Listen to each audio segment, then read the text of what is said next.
Welcome to Patriots Corner Live with Dr. Hill Law, your source for unfiltered conservative analysis. We're here to dissect this week's biggest stories in politics and the economy, all from a grounded conservative perspective. No spin, just straight talk about what matters to you.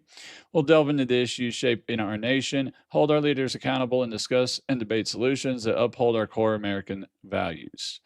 I'm just wanting to make sure that I got everything going here. Now, if you're new here, please hit that like button, subscribe, and ring the notification bell so you don't miss any future streams. And also, we have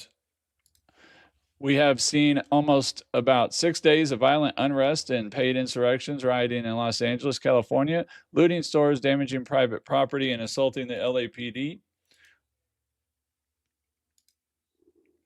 That's not what I wanted.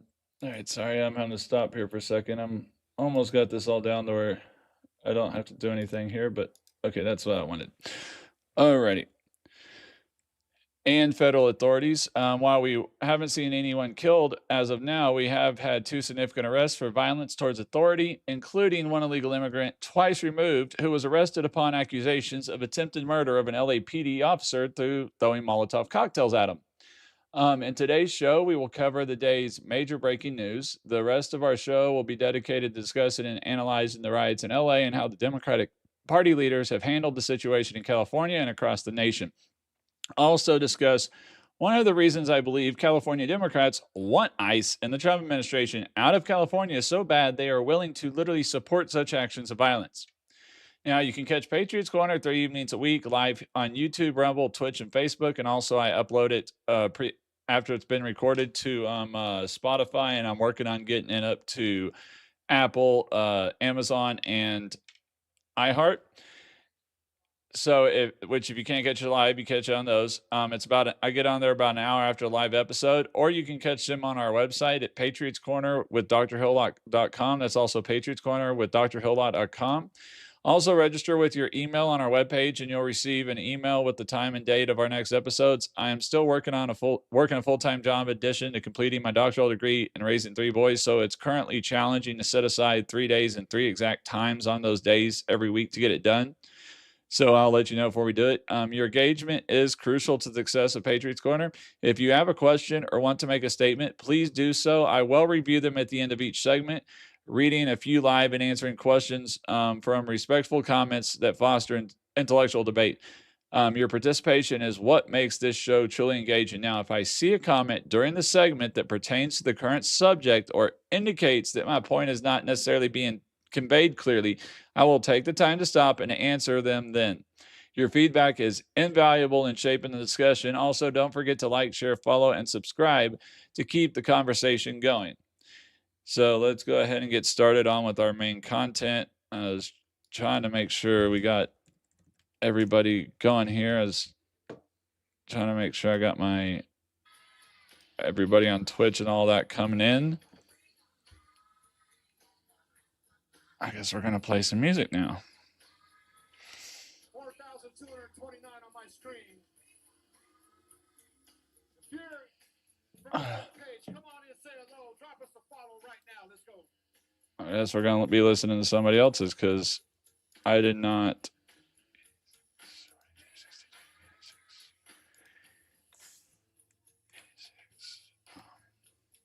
Somebody do some clips for me, please. I want the receipts on this one. Okay, I was trying to get off that person's live show. Don't know why it put me onto theirs. I'm trying to get over to mine so I can see the messaging. All right. Now I'm going to go ahead and get started on the main content. Sorry about that. I was trying to get my chats up to make sure that I can chat with everybody here, and then I am going full stream here. And then, all right, so chats are up. So, yep, please just if you want to leave a comment or chat, let me know during the live, and I will get to it at the end of the segment. So let's go ahead and get on started with the first segment. Now, breaking news for today is President Trump announced this morning that the trade talks between the Trump administration and China and London are done, and that a trade deal is pending final approval. Also, Howard Lutnick announced that they have reached a framework to implement the trade deal with China. So it's a trade deal, but it's not official. There's still stuff to work on and keep it going. Now, according to Lutnick, full magnets and any necessary rare earths will be supplied upfront by China. Likewise, the United States will provide to China what was agreed upon, including the use of our colleges and universities by Chinese students. America will receive a total of 55% tariffs, while China will only get 10%. Also, President Trump announced that he and President Xi will work closely together to open up China to American trade. The Chinese foreign minister cited Chinese Vice Premier He Lifeng as saying that the two sides should work towards each other, keep words, and follow through with actions, demonstrate sincerity in honoring commitments, and make concrete efforts to implement consensus jointly, safeguard the hard-won outcomes of dialogue, continue maintaining communication and consultation to promote steady and sustainable growth of China's U.S. economic and trade relations, and inject more certainty and stability into the world economy. Now, in sports, USA Gymnastics announces that it is assessing its transgender policy after deleting rules on letting males compete in the women's category. In 2020, USAG announced that it would no longer require trans athletes to undergo sex reassignment, legal gender recognition, and hormone therapy in order to compete in the gender category of their choosing.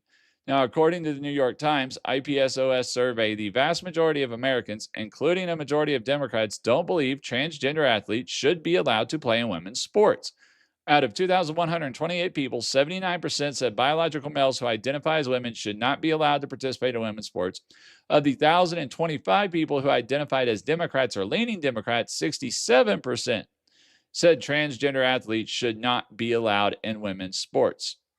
So, as of now, many athletic associations are aligning with the views of most Americans regarding transgender athletes and women's sports. Despite vocal support from the Democrats for transgender participation, it seems the majority within the party does not share that stance. Now, in other breaking news, the LA riots span into a 6-day. Republican Senator Josh Hawley has launched an investigation into a left-wing group that is allegedly funding the LA riots with government grants. Now, Hawley wrote a letter to the Coalition for Humane Immigration Rights, CHIRLA, on Wednesday saying that the organization may have an alleged role in financially and materially supporting protests and riots in Los Angeles. All right, so along with a cease and desist letter notifying them that if they are funding these riots, it is not protected free speech and that it is aiding and abetting criminal conduct, Hawley requested CHIRLA turn over all internal communications relating to any protest, planning, or funding, as well as financial documents associated with the same, including third-party contracts, vendor agreements, and various other business relationships. Fox News obtained tax records that showed CHIRLA received $34 million in government grants, including 3 from former President Joe Biden's administration for $750,000, while President Trump has already cut funding to the group due to the fact that they are the group that's responsible for warning illegal immigrants of ICE raids. They still receive state and city grant funds to support their team of lawyers fighting against deportations.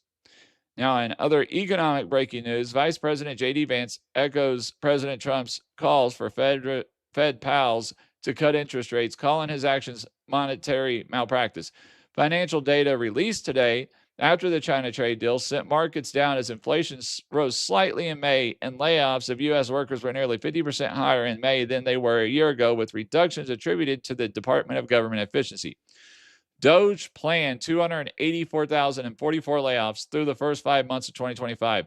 So when you subtract out the government cuts, private sector layoffs are at 412,256 for the year, which is 26,406 more cuts than this time last year, or just a 6.8% increase in layoffs from the previous year, which most of these issues started over the last 4 years due to high interest rates and everything else.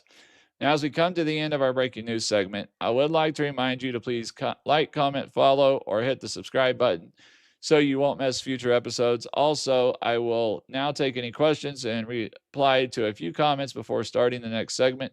Don't forget to check out Patriots Corner with drhilllaw.com. Also, you can sign up for free to access our weekly blog, receive notifications about our next live show, and hit the subscribe button, which takes you to our locals community. There you can support the show, gain access to extra content, and participate in one-on-one discussions. Now, any of the stuff that I didn't go to that deep in the breaking news segment, I will go into deeper during this next segment. I'm going to stop and take a drink for a second. For some reason, my Instagram did not go live, even though it was supposed to. It, for some reason, didn't. I've been having trouble with Instagram going live for some reason. It does not like going live for me. So, alrighty. Oh, YouTube's up. I've got my live on. All right, that live is up. So everything's up except for the only thing that's not showing right now is TikTok. I mean, not TikTok, but Instagram. So now I'm going to go ahead and get onto my main content, political commentary, which now I will go into depth on everything else that I just spoke about in the first segment. So let's go ahead and get going. Now, Democrat leaders in LA and across the nation are the ones responsible for these protests turned violent, as they have, over the last couple of months, been comparing ICE and Border Patrol agents to the police in communist Russia before the Berlin Wall fell and to the Nazi police, the Gestapo, and a bunch of other stuff. Now, the attacks on immigration enforcement, Republicans, and the Trump administration also haven't tamed down over the last 6 days anyway. Since last Friday, Governor Gavin Newsom and LA Mayor Bass have been sticking to their lines of take ICE and leave our city and the violence will stop. Even when their city is burning, they don't care that ICE and the Trump administration are only following federal law. Now, yesterday, Newsom sued the Trump administration for federalizing the National Guard as if President Trump didn't have the authority when history is on President Trump's side and the supremacy clause kicks in. Also, the National Guard wasn't deployed to patrol the city. It was only deployed to protect federal buildings and federal authorities, which allows LAPD to concentrate its manpower elsewhere. Now, the reason that California Democrat leaders don't want ICE deporting illegal immigrants, even if they are criminals, is that the census that is conducted every 10 years counts every person, not just citizens. So under the Constitution is the population calculated by the census that determines how many congressional representatives California is allotted in Congress. So in other words, if you look at how much of California's population is Hispanic, and obviously due to their sanctuary city and state policies, they also have more illegal immigrants per capita than any other state.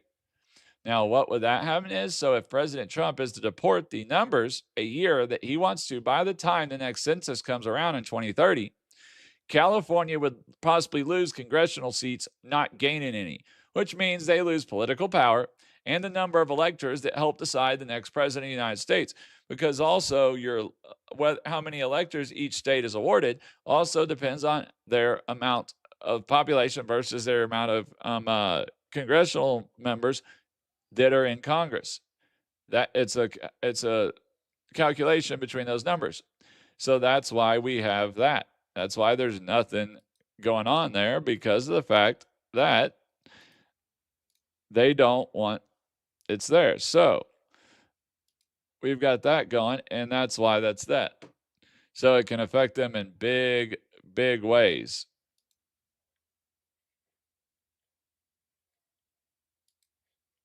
Okay, now I got it. There we go. All righty. So California Democratic leaders would rather fight President Trump and ICE on the deportation, having nothing to do with safety or security of their constituents. It only has to do with the fact that they don't want to give up any political power from the Democratic Party. If Democrats cared about their constituents, they wouldn't be fighting President Trump on this issue. They would be doing everything to help him and to stop the riots. They would not be lying to their constituents. They wouldn't be making up these stories to their constituents. They would be telling them the truth, because they're making up all these lies. They're pushing this further than it is, saying they're doing this, doing there, and that. Oh, they're going into workplaces and all this. You want to know why? Because California, when they arrest an illegal immigrant who's committed a crime, instead of actually holding them like they would any other criminal, they let them go because they don't want to give them to ICE. But see, that's because of that fact. Then ICE has to go into the workplace, has to go to if they can't find them at home, then they go into the workplace to find them.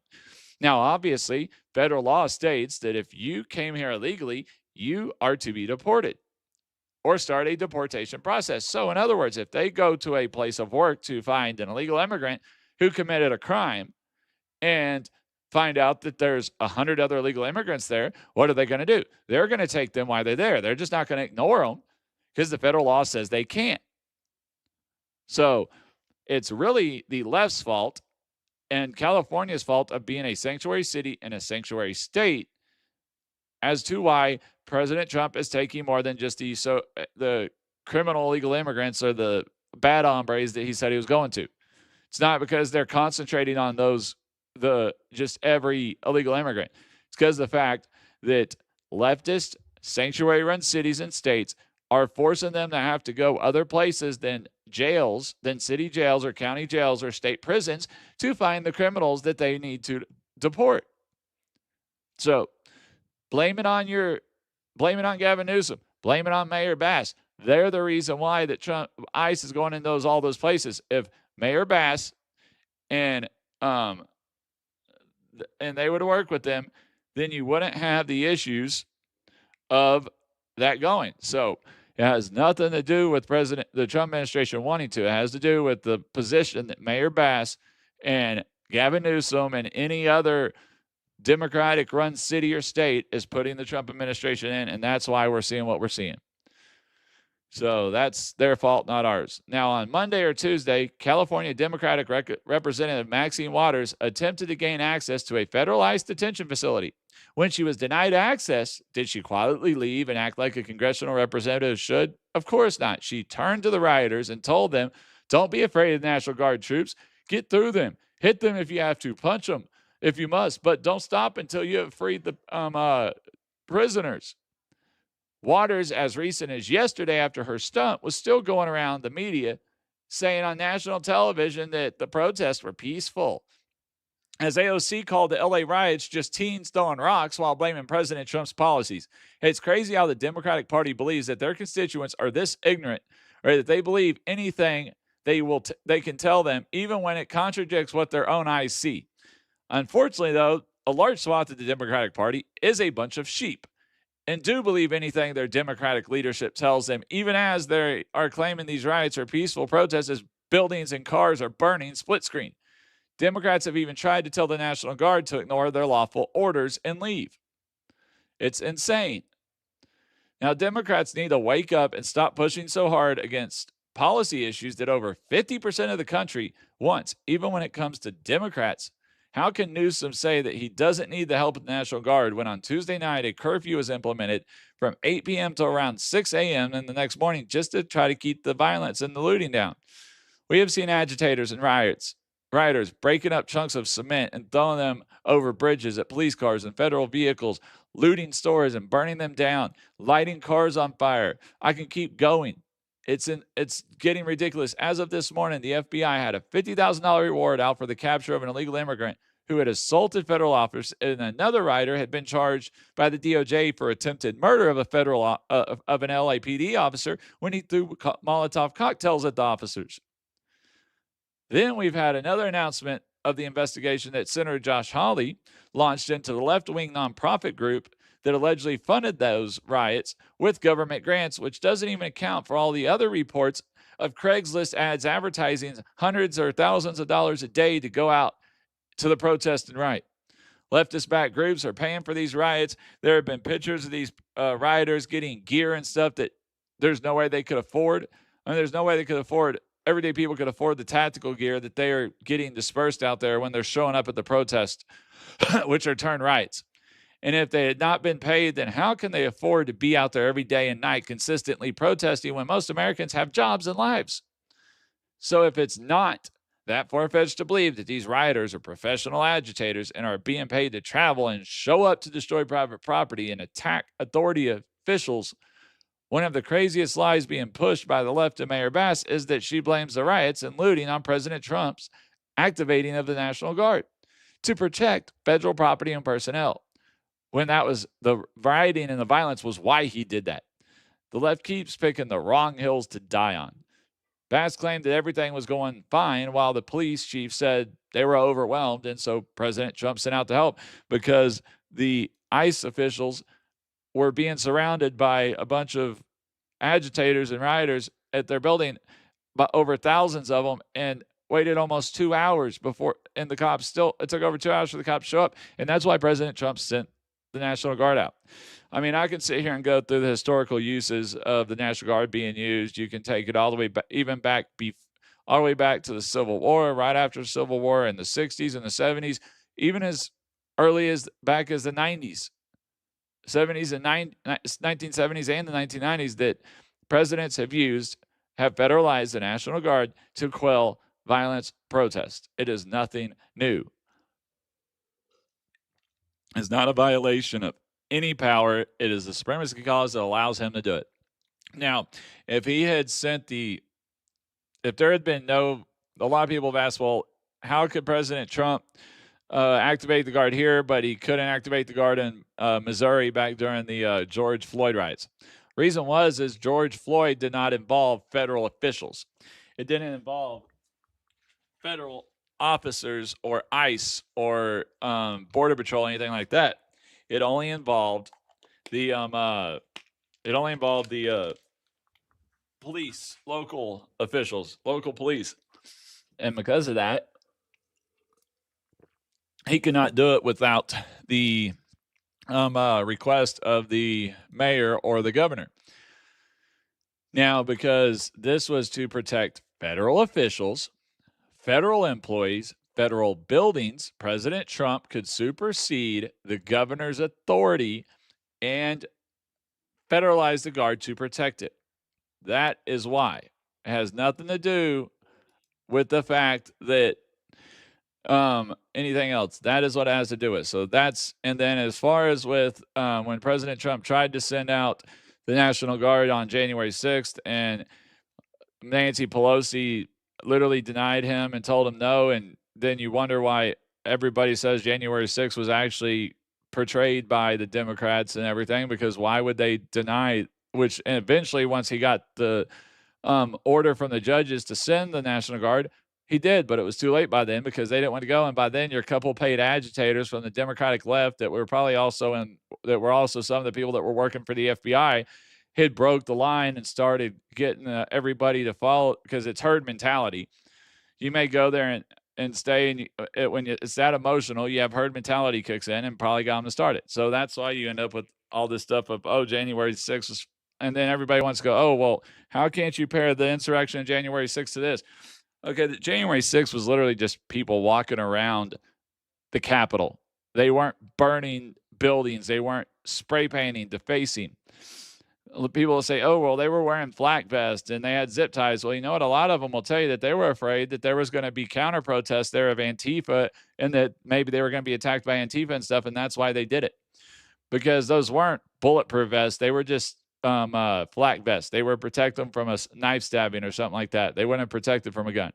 Zip ties were not for the senators or whatever like that. It was for if a bunch of Antifa thugs started coming up there trying to attack them and get violent, they can use those. The majority of that was peace. It was a peaceful protest. It wasn't an attack on it. It was up there protesting what they thought was a stolen election, where these people are out here looting, stealing, burning buildings down, assaulting people, assaulting officers, anybody that disagrees with them. I mean, it's insane. I mean, I saw a story tonight that was about a black mother who was trying to get her child to daycare and make it to work on time, but couldn't because the rioters were in her way, stopping her. And when she asked them about blocking her way, they just laughed at her and mocked her, because she said, I thought there was supposed to be a peaceful protest, and why? What do you have to say about blocking a black mother trying to get to work? That's literally what she was doing. She's trying to get to work, get her child to childcare. And what did they do? So it's insane that, oh, but it's peaceful. No, it's not. It's not peaceful when she can't even get to work. That's how, and it's paid protest is all it is. I mean, now, as Democratic mayors say they're going to unite against federal immigration enforcement and demand an end to ICE raids, which is laughable in itself, because they are going to unite against federal law enforcement federal law being enforced, shows that they have not learned their lesson, or handing President Trump and the Republicans a gift for come the midterms. because I don't see how Democrats think it helps them. As the picture from the riot show illegal immigrants waving Mexican flags and burning American ones as they protest and riot, not to be returned to the same country the flag they're waving, will help them. Honestly, all it does is makes President Trump even more popular and increase the percentage of the population that actually wants the deportation raids to continue. I dare these far left wing groups and professional agitators to try this in Texas, anywhere in Texas, because the police in Texas, the governor, or even the majority of the citizens will not stand for what is happening in California. You will get arrested faster than you can count to 10 if you take a peaceful protest and turn it into a violence and start looting or damaging property in the state of Texas. And honestly, you might end up getting shot. You start damaging private property at nighttime in Texas, you might get shot in Texas. So try that shit here and see what happens. I'm not saying I don't have the private property. You're not going to be looting by my house, so it won't affect me. But I'm just saying, based on what the stand your ground laws are in the state of Texas, if somebody is standing in front of their store, their privately owned store that they own, not renting, but own, and they're protecting their stuff, and you try to attack them, they have the right to shoot you. Now in California, you don't have that right. Cops can barely have that right. But in Texas, I dare you to try that. That's why you really don't see it here. You'll see some stuff happen in Austin, some small protests, or get a lot of hand. I mean, even the one in Austin didn't get that far. They got like a 5-minute news segment. Because the fact they know that it's not going to be put up with here. Nobody's going to stand for that here. So as for the left's cries that President Trump is not only deporting criminal illegal immigrants, but also illegal immigrants who have not committed any other crimes, it doesn't matter because either way, they are here illegally.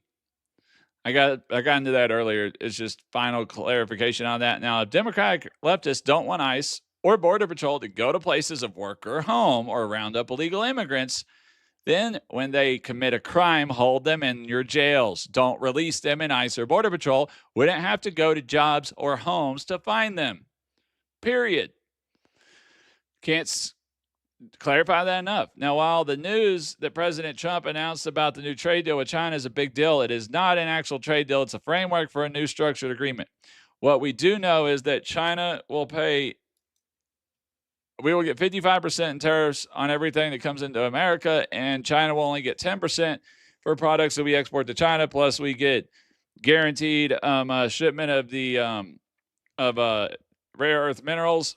We also received the assurances that they'll continue to supply us or apply us ahead of time with rare earth minerals that we need to manufacture our own chips and magnets. Now, while some may ask why we are celebrating a 25% increase in tariffs on products we purchase, it's because it will cause companies to reshore, bring in jobs and trillions of dollars in tax revenue and economic GDP growth for America over the next 10 to 20 years. Also, it's because the fact that we need those rare earth minerals to manufacture all of our other stuff. You see what's going on in Iran. The last thing we want to do is be dependent on a foreign country for all this stuff. All right. And plus, it's going to help bring in more revenue. It will also make it more expensive for people it will make it harder for China to flood our markets with cheap product, to literally require the American companies that are competing to have to shut down because they can't make it that cheap. It helps level the playing field, and it's also going to open up markets and industries that China would never let America import to China. Industries that could not economically work in China will now be able to work in China. They will now be able to expand their market share and enter new economic markets, which will create even more new jobs, tax income, and growth for our GDP. So that's the good things about this, is our president once again has proven that he wrote the art of the deal, and that when he backed off on tariffs that he had recently implemented, it wasn't because he was a chicken, but because he had gotten what he wanted, and that was to bring that country to the negotiating table. As for the economic data that was released today, while inflation increased less than 0.1%, it was with average, it was what was expected. It wasn't a massive amount or something. It was within the margin of error what they were expecting. Now, as for the current economy, we are witnessing the consequences of 4 years of massive printing of cheap money, artificially propping up entire industries with government intervention, high interest rates, and massive inflation. I work in real estate. All right, in real estate development and specifically affordable housing. And in 2023 and 2024 were two of my company's worst years and two of the worst years for the industry as far as on the development side. My company has been in business for almost going over 45 years now. And last year was their worst year ever of business. It was the only year where they actually didn't bring in more money than they put out in payroll and expenses. That wasn't under President Trump. That was under Biden. That was because of Biden's policies, because of what Biden had done, not because of Trump. Now, what a lot of people got to understand is the economy's always behind. So a lot of this stuff, when President Trump took office the first time, while Obama hadn't really grown the economy massively, the economy was at least slowly growing. I mean, it hadn't shot up, but it was going steadily up, right? And that is what that's why he was able to come in, make a couple changes, and the economy just soared, went off, took off, went off the end. This time Trump comes in, Biden has screwed the pooch, just totally wiped out the economy. Now, obviously, there was some help from COVID at the beginning, but still, he had done nothing but more green, print more money, spend more money, propping up industries that don't make money, don't have profits, wouldn't survive without the government, and kept on doing that. And so that's why we're in that situation now. Now, what Trump's doing while they will better the economy, put us in a better situation, it takes time because reshoring takes time. It takes time to build the warehouses. And honestly, a lot of the stuff at the beginning, a lot of those jobs that Biden saw at the beginning of his term were jobs President Trump had gotten promises in when he was in his first term, because those companies they were going to come over here, build new warehouses and stuff, but they got delayed by the beginning of COVID. And then by the time COVID was over and they finally got to get done developing their business and hiring, it was into Biden's. If we will never truly know the difference in numbers, because of the fact, depending on which side of the aisle you sit on, will be how you read the data. But if President Trump had been able to serve 2 terms, we would have actually gotten to see what his first term would have done in the second term. But now he's got to take over for a screwed up, and he's got to try to fix it. And it's not something that can happen overnight. Not as screwed as our economy was. So that has nothing to do with him. Everything that's going on is not because of President Trump. It's because of how bad the economy was. He's working on getting us better trade deals so we can actually get non-tariff trade barriers removed, so we can actually start shipping stuff overseas, because there's no reason why we should have a trade deficit with England, any European country. Maybe China, because they're way more populated than us. They're larger than us, so that can make sense. But a trade deficit with England, France, Italy makes no sense. We should be shipping more stuff to them than they are shipping us. Our individual states are larger than their countries. Texas you could fit like 4 or 5 of the European nations inside of Texas. So once again, there is no reason for them to be exporting more to us than we import to them.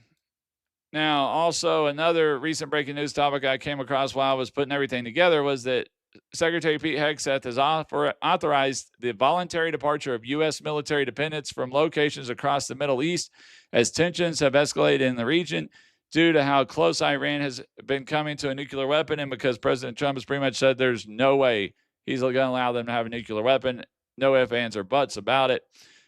We've been finding out that they were doing a lot of stuff under the table, and they're a whole lot closer than we ever thought they were, which a lot of people are thinking if President Trump doesn't do something, then possibly Israel is going to go attack Iran. And yeah, so it's a very volatile situation right now. So they're trying to get military, because whenever you're not in a war zone or in an active police zone or danger zone, then your family can live with you when you live all over the world as a military personnel, no matter what country you're in. But obviously, when it starts getting really dangerous like this, then they don't even want them on base, because there's a chance the base is getting attacked. I mean, most of the time you're in a Middle Eastern country, unless you're somewhere like Dubai or Saudi Arabia or one of those more one of the countries that we really don't have much trouble with. But when you're in any other countries, they don't leave the base, but the base is a city in itself. So, I mean, they still don't leave the base, but you've got housing and you've got playgrounds and schools and shopping areas and malls and bowling alleys and everything. So they took them off of that, got that closed, and dealing with that. So looks like we still don't have any comments or questions. So it looks like I've had at least 2 people pop in on Twitch. I gotta start trying to book these. I can't tell if I've had anybody pop in on my other one. I've got at least one person jump in on YouTube. Unfortunately, I couldn't get my for some reason my Instagram one didn't start going, and I don't know if it went to Facebook or not, because I tried getting it back over to my main Facebook account instead of my business account, because my business account is not, nope, it didn't go live on there. So I got to reset that up again. Alrighty. Well, I hope you enjoyed tonight's episode. Discussed the current political climate, including our nation's debt. Well, we didn't do the debt crisis, but we talked about what's going on with the LA riots, the Chinese trade deal, and then also the last little part there about what's going on in the Middle East. So please join us every Sunday, Wednesday, and Friday. Now, sometimes current days or time, really it's just 3 days a week, because 3 evenings a week, because right now with working full-time, kids, everything, it's really hard to sit down. Like Wednesday, I've got Supreme Court analysis papers to write every week, 10 page. So I usually do that, a lot of that writing on Sundays, so I don't always get done in time, have enough time Sunday to also write a script for my show. So right now it's just 3 days a week. It's sometimes Sunday, then other times it's Wednesday. Once I get past July, then it'll be more set. But if you go to our website, Patriots Corner with drhillaw.com, and subscribe and sign up on the website, which is free, with your email on there, I will send out notifications before each episode of the available day and time. You can catch us on Rumble, YouTube, Twitch, and Spotify. And then sometimes Instagram. I'm trying to get it also on Facebook. And then I am working on getting the after the show's over, I upload it on Spotify for the there. And then also I'm trying to get it set up to where I can have just the audio on Amazon, Apple, and iHeart. But tonight's one episode's a little bit shorter since we have no action, nobody participating